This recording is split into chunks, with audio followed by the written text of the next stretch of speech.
Основно човеково право е и сосема разумно за една личност самата да одлучи за својата сексуална определба.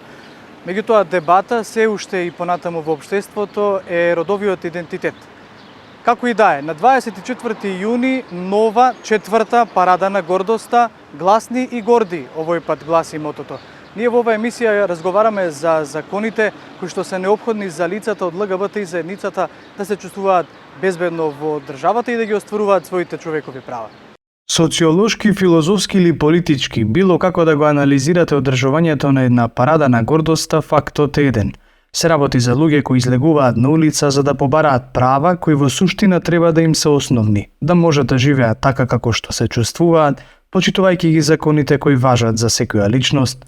Под мотото горди и гласни, во Скопје ќе се одржи четвртиот праид на 24 јуни, ќе започне во 19 часот со поздравни говори и ќе продолжи со протестен марш кој ќе биде обоен со боите на виножитото на улиците од Жена парк, преку Рекорд, Владината резиденција, се до стадионот на АРМ. Програмски парадата ќе биде слична како минатогодишната. Она што е различно сега е амбиентот во кој ќе се одвива, вели за 25 минути Ирина Цветковиќ од коалиција Маргини, алудирајќи на религиозните и конзервативните лидери. Оно што е различно е контекстот во кој што се одржува. Парадата на гордоста како таква секоја година е горе-доле иста. Таа се состои од првичниот, клучниот дел, а тоа е поворката или маршот, кој што е еден вид на протест во кој што заедницата и нашите поддржувачи ги кажуваме нашите барања и на крај завршува со овој културно-забавниот дел, програма во која што го прославуваме уште една година живи здрави. А она што е различно е непријателската средина. За разлика од првата парада до ова четврта 5 години подоцна, бидејќи заради ковид една скокнавме, би рекла дека оваа година насилството и говорот на омраза се зголемени во споредба со минатите години и мобилизацијата и отпорот против е зајакнат и доаѓа од центри на моќ, како што се одредени верски лидери, верски заедници, популистички политички партии, олигарси. Која е причината поради која е зголемена стапката на насилство? Апсолутно. Оние кои го сетираат тонот на јавната комуникација треба да знаат дека сето тоа има реперкусии врз нашите животи и нашиот телесен интегритет. Како организација, но не само коалиција Маргини и останатите, бележиме пораст на насилствата. Особено индикативно е насилствата на јавни простори кои што доаѓаат од непознати луѓе. Физички насилства во такси, на улица, од соседи и така натаму. Меѓутоа, секој праид со себе носи низа од барања во борбата која трае со децении. И предходно најгласни беа барањата за измени во законот за матична евиденција, но се уште нема прогрес за ова барање. Тој закон, како што вели Цветковиќ, најдиректно влијае врз животот на припадниците на ЛГБТ и заедницата. Оно што е важен за ЛГБТ и заедницата е законот за матична евиденција. Тој закон директно задира исклучиво и само во правата на трансродовите луѓе. Тој закон не ги засега, односно овој дел од законот, правното признавање на родот, не ги засега никој освен трансродовите луѓе. И во таа смисла тоа е закон за кој што сметаме дека е, доколку не се донесе, а е започнат токму како последица на пресуда на Европскиот суд за човекови права против, значи на лицето X против Македонија, со тоа што се повлекува овој закон и со тоа што пратеници во собранието зборуваат против правата на една група на луѓе која што се и нивни конституенти, тие се граѓани на оваа земја, кажува за нивниот недемократски капацитет. Од друга страна, ако се откажуваме од оваа заедница, тогаш зошто не се откажеме од обврските кои што оваа заедница ги има пред системот? Зошто не се откажеме од даноците? Еве, ослободете не од даноци, ослободете не од кривична или какви се друга одговорност, ја уживаат сите кои што живеат во систем и тогаш нема проблем да живееме надвор од системот и да не бараме никакви законски решенија кои што ќе отштитат не само нашите права, туку и нашиот живот и нашето достоинство. Безбедносните прашања се особена тема за луѓето кои припаѓаат на оваа заедница. Фактите говорат дека има случаи на насилство и напади врз нив кои со години не се неистражени. Нивната сила доаѓа од заедништвото кое го уживаат со поддржувачите во неколку часа од денот. Секако свесни сме дека секоја година организирање на парада на гордоста секаде во свет е настан од висок ризик. И ние тоа сериозно посветуваме време на тоа. Во комуникација сме како и секоја година со МВР и безбедносните протоколи веќе се изготвени. Така што се надевам дека и оваа година како и минатите ќе помине без проблем. Но она што е важно да се каже е дека насилниците се најчесто кукавици. И тие никогаш не напаѓаат кога сме заедно. Насилството се случува кога сте сам на улица, кога сте тие поброени од вас и посилни од вас. Во таа смисла овие безбедносни протоколи ги даваме на сите учесници за да знаат дека додека сме заедно ние сме безбедни. Заминувањето дома е клучниот момент и ризик по насилство и во таа смисла ние организираме групно заминување дома. Оние кои што не поддржуваат доаѓаат и без проблеми настапувале и говореле во поддршка и на самата парада на гордоста. Еден голем дел од, ајде да ги речеме, јавните личности, без разлика дали се интелектуалци, политичари или уметници, би рекла дека не поддржуваат, но тивко. Се плашат дека во една конзервативна средина би можеле да го искусат оно што заедницата го искусува секојдневно. Ангел Димитриевски со својата невладина организација Еквалис преку неформалното образование учествува во едукативни обуки кои вели ги пополнуваат дупките за формалното образование. За него е несватлива реториката на политичарите кои тврдат дека со младите се манипулира и дека се учат на неприфатливи норми. Вели, она што ним треба да им се пренесе е да бидат слободни и во својот развој да се прифатат и отворот за тоа како се чувствуваат. Тема која за многу родители е дискутабилна. Согледано од нашето искуство, ова многу ги допира младите, особено за нивната автентичност и можност дека се способни самите нештата да ги кажат со своја глава. Кога религиските лидери, кога политичарите, кога различни групи на загрижени родители, да ги кажеме, алудираат на тоа дека младите не се способни да размислуваат со сопствена глава, на некој начин ги омаловажуваат идните генерации кои што треба да се двигателот на оваа држава. Реалноста е таква дека меѓу младите имаме многу припадници на ЛГБТ заедницата кои што заслужуваат достоинствен живот, кои што заслужуваат да учат во безбедни училишта, да заслужуваат поддршката од институциите кои што треба да работат во нивна полза. Така што тој наратив дека на младите им бил испран мозокот или дека им била продадена некаква агенда е тотално штетен кон младите како целина, а особено па уште поштетен кон ЛГБТ и младите кои што се представувани дека се збунети, дека не се доволно сигурни, дека сега па ајде малце ќе почекаме, па можеби ќе им помине, значи наративи од тој тип. Во нашата организација работиме со млади во возрастна група од европската рамка што се подразбира под млади 15 до 30 години, така што станува збор за млади лица кои што живеат во нашата држава, кои што се вклучени во различни процеси, дали се едукативни, се надвор едукативен процес и се Што значи надвор од едукативен процес? дека можеби не одлучиле да продолжат со своето образование на факултет, но можеби им треба некаква поддршка. Можам да кажам дека организациите, не само и нашата и многу други организации, ги пополнуваат дупките на формалното образование наму каде што затаило да им каже на сите своји ученици и учесници во овој систем дека ЛГБТ и младите се подеднакво важни како и сите други чинители во тој процес и да се разбијат некои митови кои што практично постојат и се шират во образованието за оваа заедница, кои што сме виделе како и професори и психолози ги перпетуираат, не само што не ги негираат, туку тие дополнително додаваат на оваа атмосфера на неприфаќање. Без разлика дали има причини за оптимизам дека ЛГБТ и лицата ќе бидат нормално прифатени од општеството на 24 јуни со или без предрасуди, со присуство на настанот и неколку разменети разговори, многу работи може да се променат.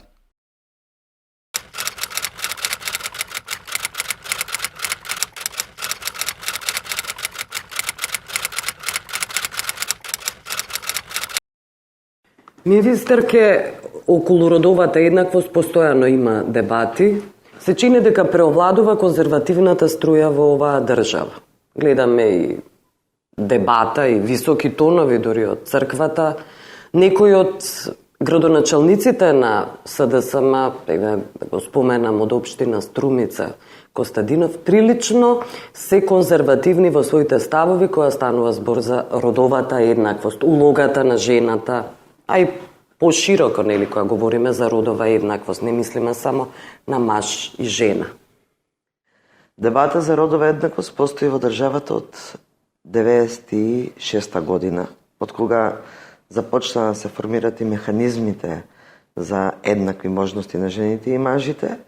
И убаво е да има дебата за прашања кои што, особено за прашања каде се третираат човековите права.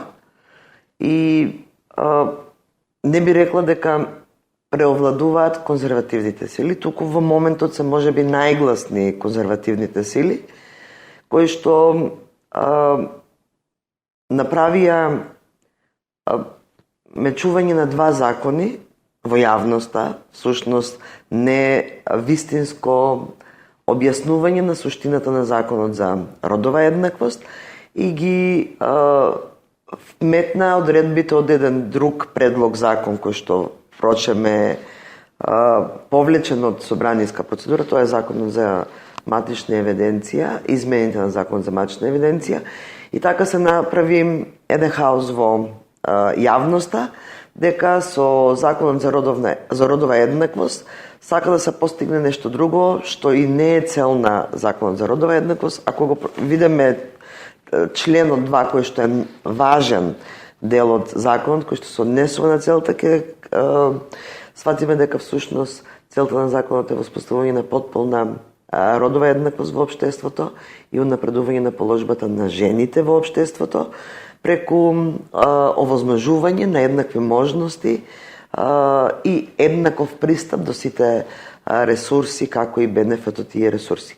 Она што сакам да го истакнеме дека кога зборуваме за родовата еднаквост, ние зборуваме за основните човекови права. Зборуваме за живот без насилство, зборуваме за економско јакнење на жените, зборуваме за еднакви можности на секој граѓанин до сите ресурси во општеството и еднаков бенефит од тие ресурси. Не треба да се мешат термините и најчесто се мешат од луѓе кои што не се вклучени долги години во унапредувањето на човековите права, во креирањето на политики. Мораме да го знаеме целиот систем на антидискриминацијски политики во државата и правниот систем, за да можеме да зборуваме за тоа што е родова еднаквост и да не ги испревртуваме работите. Да, но можам да видам дека има две струи практично и во СДСМ. Вие сте една оние кои се прогресивни и останатите, ве го споменав, градоначалникот на општина Струмица, а има и повеќе случаи, всушност. Не би рекла дека има две струи во делот на која се зборува за родовата еднаквост. Ниту градоначалникот на Струмица не во некоја друга група, туку ние сите се прилично конзервативни ставови има. Ние сите се водиме од идеологијата на социјалдемократијата.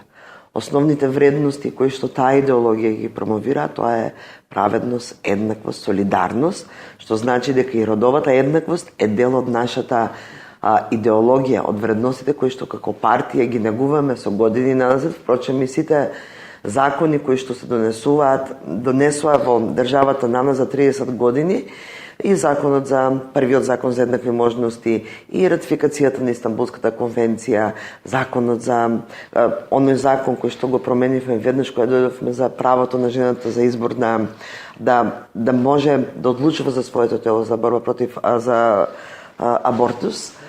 Тоа се се политики, стратегијата за родова еднаквост, тоа се се политики кои што ги има донесено Социјалдемократскиот сојуз и кои што се дел од програмите на влада кога е водена од Социјалдемократскиот сојуз. Сепак прилично ригидно се гледа кога се гледа дефиницијата семејство, дека исклучиво заедница меѓу маж и жена и околу тоа се бијат прилично.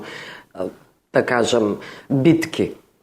Дефиницијата за семејство, за И се брак и за инсистира, семејство е во Законот за семејство. И таму е јасно, експлицитно кажано дека бракот е заедница меѓу мажи и жени.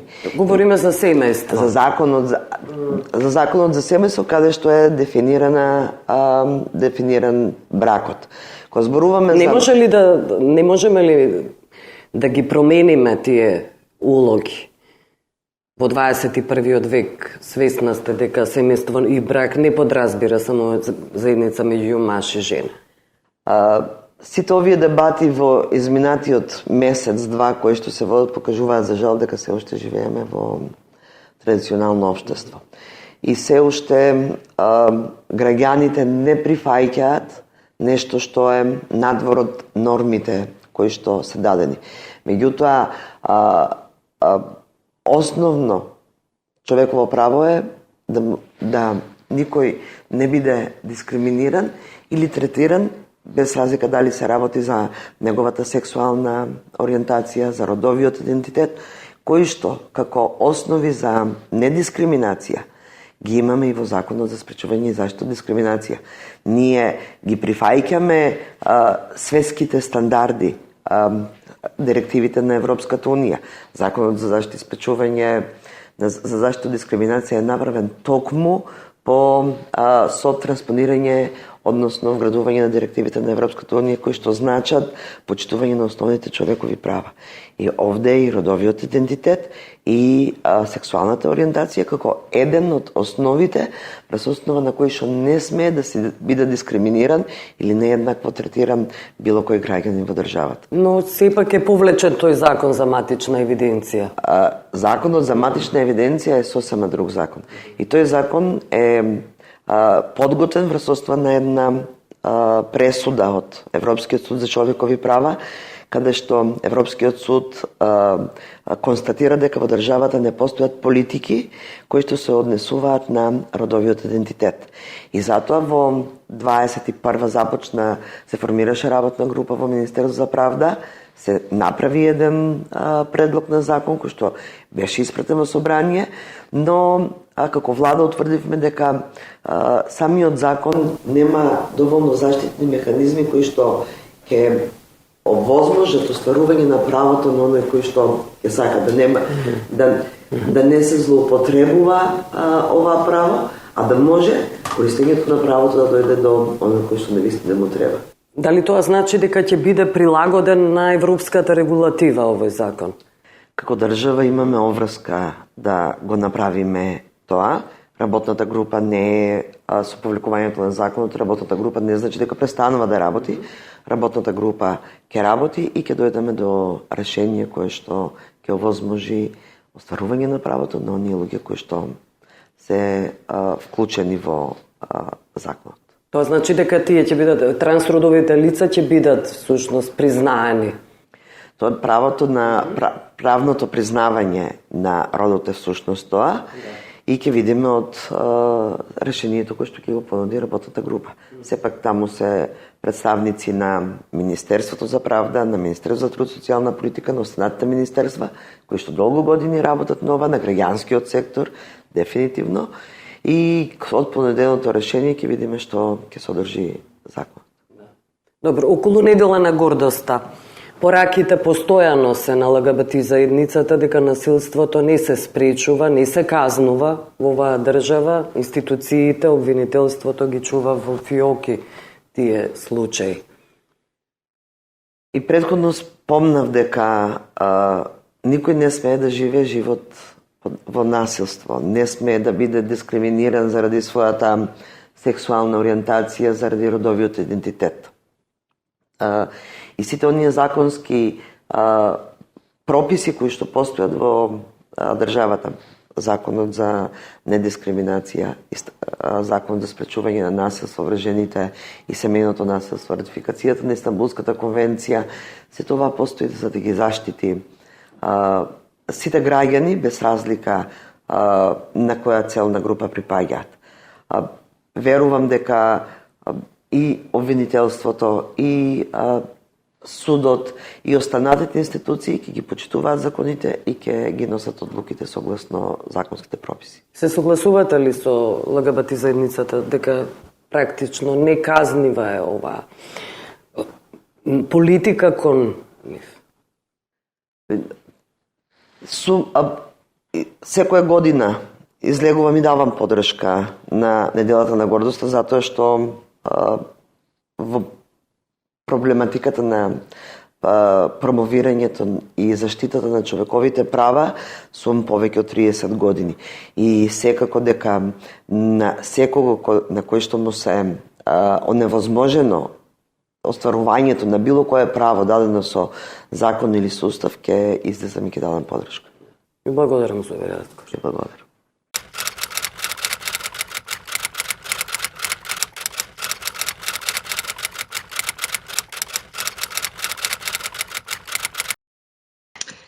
Gender inequality in Slovenia is doing, I think, quite similar to some other European countries, not very good.